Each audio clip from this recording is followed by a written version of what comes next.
Goal, nation's leading institute.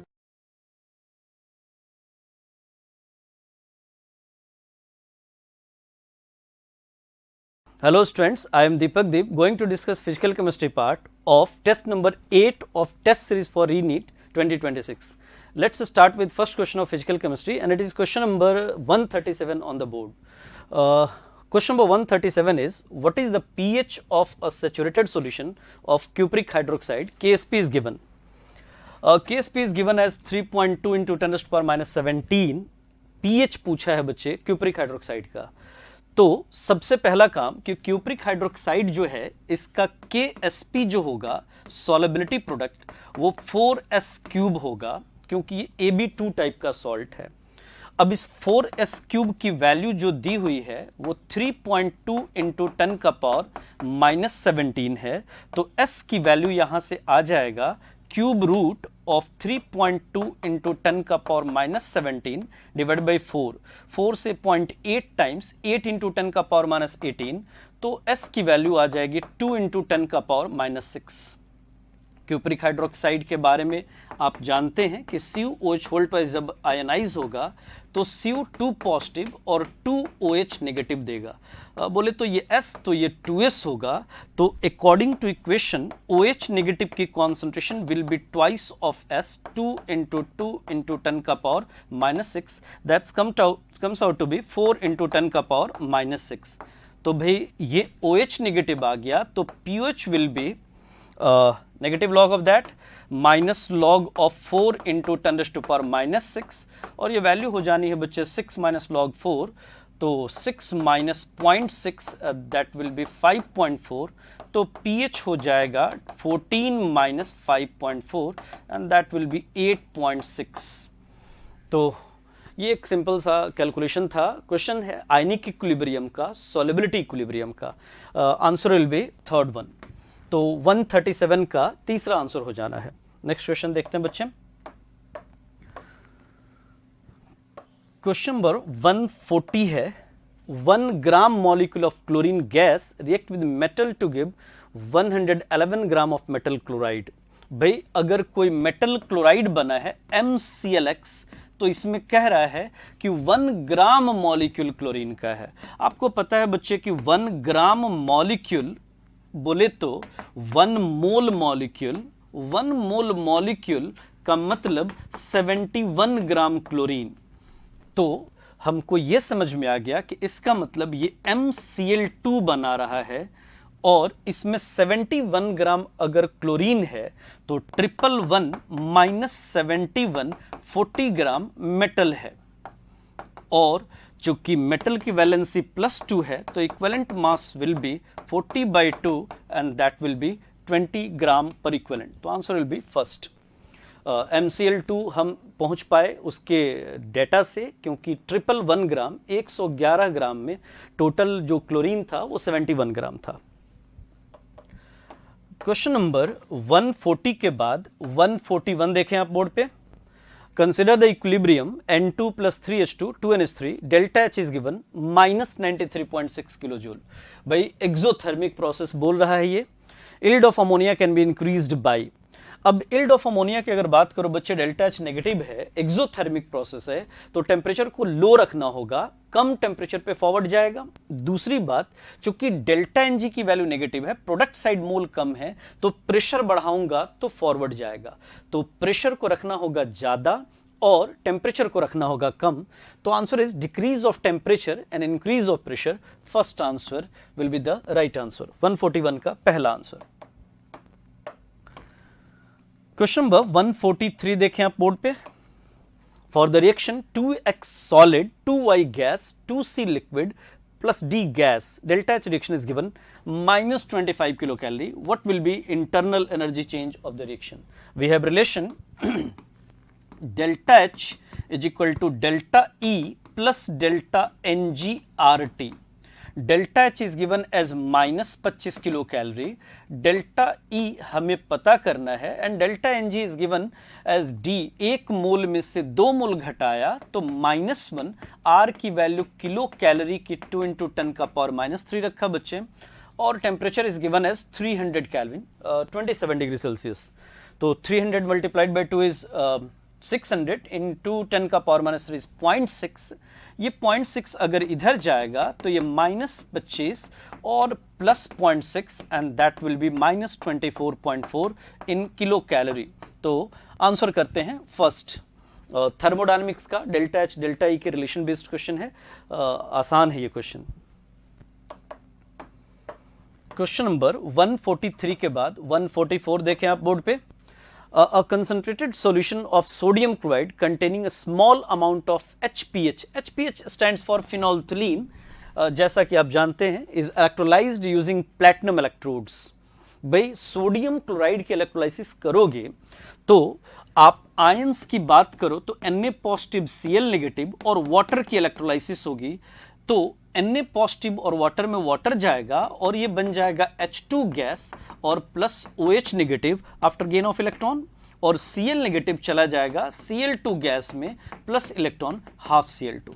मतलब hydrogen हमको cathode पे मिलेगा, क्लोरीन हमको एनोड पे मिलेगा। तो इन सॉल्यूशन धीरे धीरे NaOH डेवलप होता जाएगा और NaOH सॉल्यूशन को बेसिक बनाता जाएगा। फिनोल्फथलीन इन बेसिक मीडियम कलरलेस से पिंक कलर एडॉप्ट कर लेता है। बोले तो इसका कलर चेंज होगा और जो कलरलेस था फिनोल्फथलीन वो किस कलर का हो जाएगा? पिंक कलर का। तो answer is changes from colourless to pink.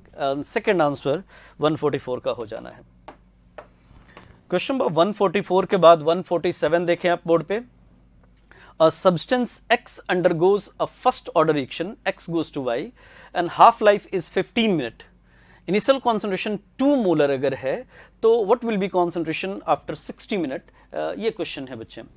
तो 15 और 60 में अगर आप रिलेशन देखो तो ये 4t हाफ है। 60 is equal to 15 multiplied by 4, मतलब 4t हाफ में पूछ रहा है। आपको पता है ये 2 पहले 1 होगा, 1 से 1/2 होगा, 1/4 होगा और फिर अल्टीमेटली 1/8 हो जाएगा।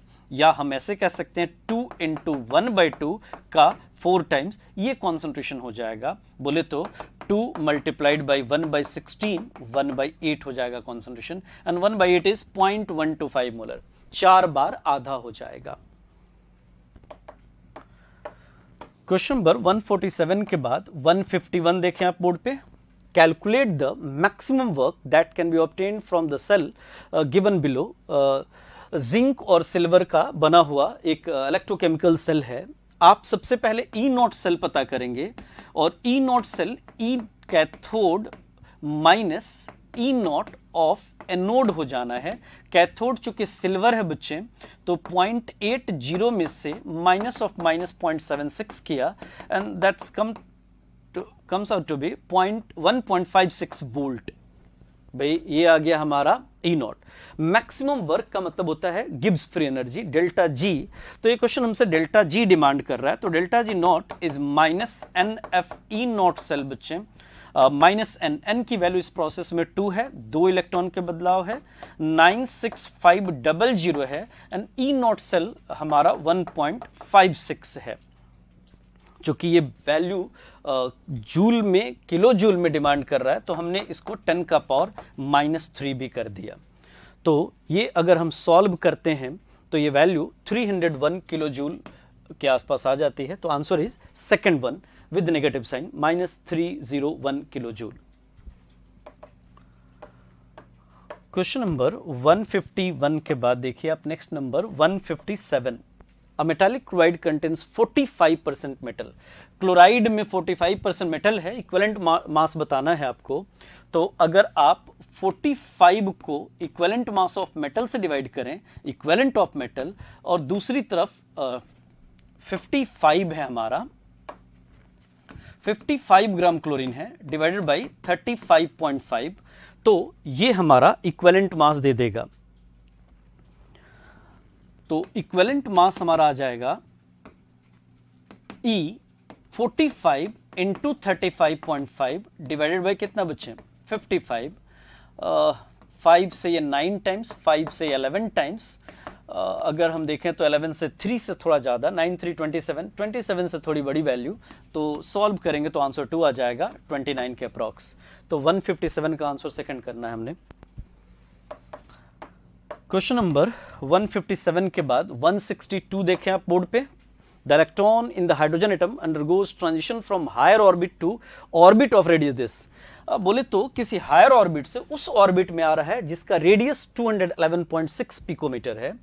भाई हमें पता है कि रेडियस जो होता है आर एन एथ ये 52.9 53 अप्रॉक्स, या एग्जैक्ट वैल्यू अगर आप लिखो तो वही लिखते हैं हम लोग भी, 52.9 multiplied by n square by Z picometre होना है। तो ये वैल्यू कह रहा है कि हाइड्रोजन एटम है, मतलब जेड की वैल्यू तो 1 है, तो 52.9 इंटू एन स्क्वायर इज 211.6, तो n square comes out to be 211.6, 52.9 this will be 4, तो एन की वैल्यू 2 आ गई। तो किसी हायर ऑर्बिट से सेकंड ऑर्बिट में आना मतलब बामर सीरीज की बात कर रहा है ये, तो answer will be second one, Balmer series. Question number 162 के बाद 164 देखें आप।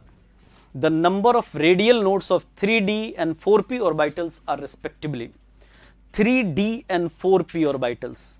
भाई रेडियल नोड जो होता है बच्चे वो बराबर होता है n-l-1। अगर मैं ये बात 3d के लिए अप्लाई करूं तो n की वैल्यू 3 है, हम रेडियल नोड निकाल रहे हैं, 3 माइनस l की वैल्यू 2 है -1 and this will B 0। And for 4p orbital radial node की वैल्यू हो जाएगी n माइनस p के लिए l की वैल्यू 1, तो ये 2 हो जानी है। तो answer will B 0 and 2। Second answer करते हैं 164 का दूसरा आंसर। क्वेश्चन नंबर 171 देखें आप बोर्ड पे। A buffer solution resist changes in pH upon addition of small amount of acid और बेस। भाई ये तो बफर का डेफिनेशन ही है, वो सॉल्यूशन जो पीएच चेंज को रेजिस्ट करता है on the addition of small amount of acid और बेस, इसी को तो बफर सॉल्यूशन कहते हैं। तो पहला statement is correct statement, and buffer solutions contain a weak acid and its conjugate base और weak base and its conjugate acid that can neutralize added acid और बेस। भाई ये बफर एक्शन की पहचान ही है। बफर एक्शन इसीलिए तो होता है कि अगर आप H पॉजिटिव और OH नेगेटिव डालते हैं तो वो जो इक्विलिब्रियम है सॉल्यूशन में उसको कंपनसेट करता है, आयनाइज्ड फॉर्म से अनआयनाइज्ड फॉर्म की तरफ ले जाता है, और इस वजह से पीएच चेंज एक बहुत छोटे रेंज में होता है, जो ना के बराबर कह सकते हो, तो कहते हो कि पीएच चेंज को ये रेजिस्ट करता है on the addition of small amount of acid और बेस। तो जो क्वेश्चन गिवन है इसमें पहला assertion is correct, reason is again correct and correct explanation है, तो answer is both A and R are true and R is correct explanation of A. Answer करते हैं बच्चे फोर्थ। 171 के बाद आप देखें 172 है बच्चे। Statement 1, isotonic solutions must have same molar concentration. भैया तो गलत है, आइसोटोनिक सॉल्यूशन का कॉन्सेंट्रेशन सेम हो भी सकता है और नहीं भी हो सकता है। बोले तो आपको पता है कि आइसोटोनिक उसको कहते हैं जिसके लिए पाई बराबर होता है, pi is equal to ICRT होता है, I इंटू C सेम होना चाहिए एट कॉन्स्टेंट टेम्परेचर, या कायदे से I into C into T same हो तो आइसोटोनिक होगा। मतलब कॉन्सेंट्रेशन अलग अलग भी हो तो हो सकता है आइसोटोनिक, बशर्ते उनका ऑस्मोटिक प्रेशर बराबर होना चाहिए। तो भाई पहला तो रॉन्ग स्टेटमेंट हो गया। अब दूसरा, solutions which have same osmotic pressure are known, ये आइसोटोनिक का डेफिनेशन है। वो सॉल्यूशंस जिनके ऑस्मोटिक प्रेशर बराबर होते हैं उनको हम लोग क्या बोलते हैं बच्चे, आइसोटोनिक। तो पहला गलत, दूसरा सही, both are incorrect, both are correct, like both statement 1 2, both statement 1 is incorrect, 2 is correct, answer is third. 172 का थर्ड आंसर। दोनों के लिए आप अलग अलग काम करें। 172 के बाद देखिए 173, the resistance of 0.01 normal solution of electrolyte was found to be 220 ohm at 298 Kelvin using conductivity cell with cell constant is given, the value of equivalent conductance. भाई आपको जो डेटा दिया है वो रेजिस्टेंस दिया है 220 ओम, पहला data. G star is given and G star is 0.88 पर सेंटीमीटर। आपको पता है कि G स्टार जो होता है बच्चे वो आर के होता है, तो यहां से हम लोग के निकाल लेते हैं, that will be G star by R. G star is 0.88 divided by 220, तो पॉइंट हटाया तो नीचे 100 आ जाएगा, ये 1000 कर देते हैं, तो इसको लिखा जा सकता है 4 डिवाइडेड बाई नीचे की तरफ 1000. ये आपका 22 से 4 टाइम्स जाएगा, तो 4/1000 आ जाएगा. ये हमारा आ गया के की वैल्यू. हाँ, आप इसको कह सकते हैं, ये जो आ रहा है वो साइमन पर सेंटीमीटर में आ रहा है. आप लेमडा ई डिमांड कर रहे हैं, तो लेमडा ई जो होता है बच्चे वो K by normality. Normality is given as 0.01 multiplied by 1000, अगर ये साइमन पर सेंटीमीटर में है. तो वैल्यू पुट कर दिया जाए इसका 4 डिवाइडेड बाई 0.01 इंटू 1000, और के की वैल्यू एक और 1000 था नीचे, तो 1000 और 1000 कैंसिल, ये 0.01 जाएगा, तो 400 आ जाएगा साइमन सेंटीमीटर स्क्वायर पर इक्विवेलेंट, या मो भी कह सकते हैं साइमन को.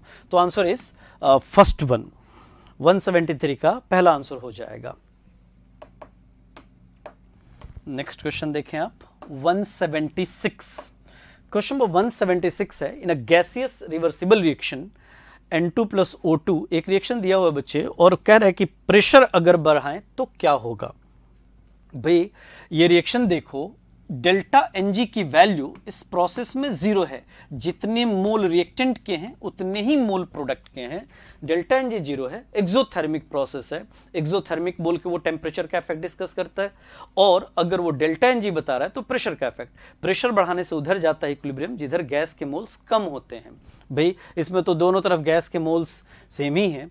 और दूसरी बात, आप इक्विलिब्रियम कांस्टेंट की बात कर रहे हैं. Equilibrium constant only depends on temperature, तो भाई इक्विलिब्रियम कांस्टेंट पे तो कोई फर्क नहीं पड़ेगा. तो 176 का आंसर क्या कर देना हमने, unchanged. Question number 176 was the last question. Hope आपने ये पेपर बहुत अच्छा किया हो. Thank you so much.